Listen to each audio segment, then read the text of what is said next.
Если у вас Лада Гранта и вас мучают скрипы сзади с правой стороны, это тросик ручника.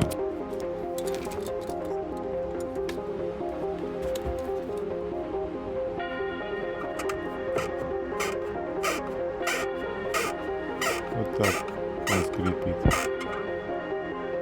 Берете, залазите и пассатижем поджимаете держателем.